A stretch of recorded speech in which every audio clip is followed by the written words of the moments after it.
If I wanted poorly done Linkin Park fan service karaoke performed by a faceless corporation unwilling to take even a single risk in order to protect their brand image, I'd just listen to From Zero by Linkin Park.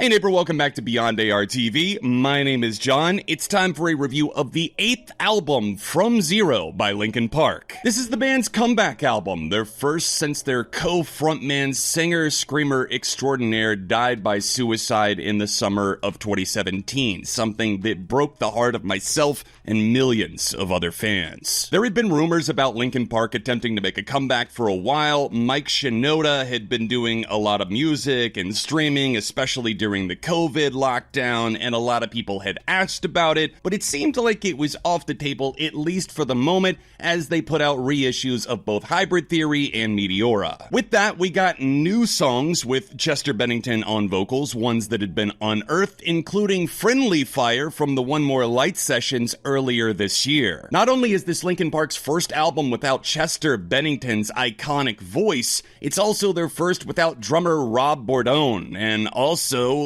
Brad Delson is no longer touring. What even is this version of Linkin Park? They surprised fans with their return to music, dropping the single The Emptiness Machine, which I found to be generic, but I will say it's grown on me a bit. It's a song with a really throttling chorus that makes great use of Emily's voice. I was never really a fan of her band Dead Sarah, despite them having great songs in the arsenal like Weatherman that I would occasionally come back to. Her voice doesn't really suit Linkin Park, I don't think, the majority of the time, but tracks like The Emptiness Machine is what gives me hope for maybe they could pull out something cool down the road. With so much of this album, it feels like the band is regressing. It feels like they're covering their own tracks in the snow, not to wash away Hybrid Theory, Minutes to Midnight, 1,000 Suns, but they're clearly borrowing elements from all of these other albums to make up what we have here. I'm reminded of their album The Hunting Party with the way they included some of the studio chatter in between tracks. This is already their shortest album to date, barely cracking the half-hour mark, but somehow it feels a lot longer than that because of the monotony, because of the way they repeat their own ideas and recycle the past, and yes, also because of the tedious songwriting. It's just so ironic to me how many excuses I've seen the fans make for literally everything this version of the band has done,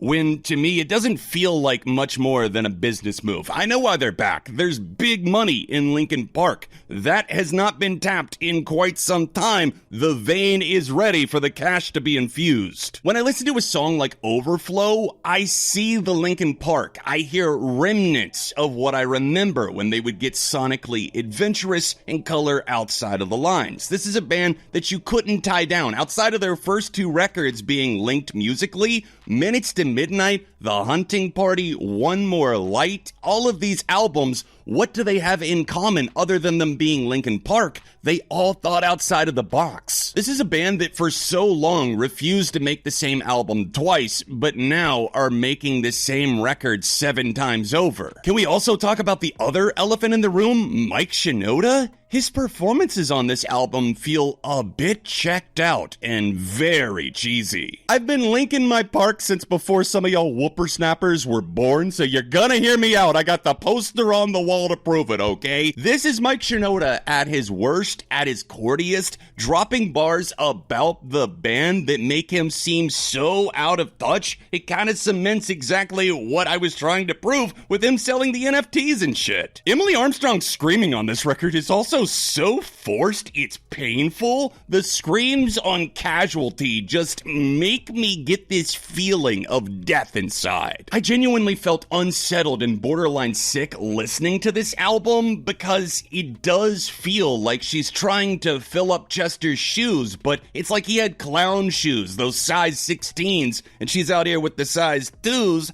making a little dent, but not filling it out in any noticeable way. It's like she's putting on a mask, not a replica of Chester's face, but of somebody, and it just doesn't sound sustainable. The rawness of her vocal is definitely going to appeal to some, but for me, it's tedious. It definitely doesn't sound great live or on the studio version of this album, but I will say there's moments of catharsis where I really do get the hype for her voice. Heavy as the Crown is a replica of Faint. We've got I Gave You Everything I Had being way too wordy and just feeling very strange and unsatisfactory, while Stained goes into territory that I didn't think they would tackle, and I also wish they wouldn't have. It's got this noise rock atmosphere in the verses, and then out of nowhere, Emily abruptly comes through singing on a pop rock type of vibe, and it doesn't work at all. I can't stop rolling my eyes at Over Each Other, which is one of the worst songs on From Zero. It almost sounds like it was left on the cutting room floor, but from another band, and they just came in and picked up the scraps from the songwriting session and tried to make it something. Opening with the Nothing Burger, the title track intro From Zero, and closing on 1-2 with Good Things Go, featuring one of Mike's worst performances on the entire album.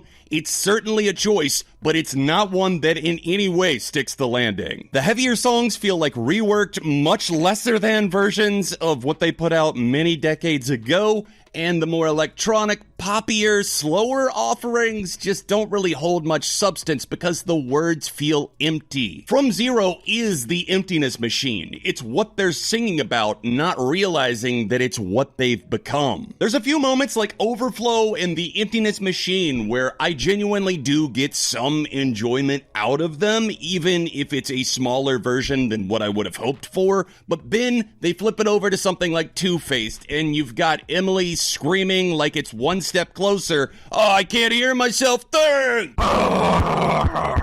Linkin Park diehards will lap up this album like it's the last few drops of meth at the bottom of the crack pipe. But for those of us wanting a little bit more, for those of us holding Linkin Park to a higher standard and not just wanting them to come back and regurgitate the past all over our ears and faces, then this album doesn't really hold much substance or weight in any way, and I'm going to give this a light 1.5 out of 5.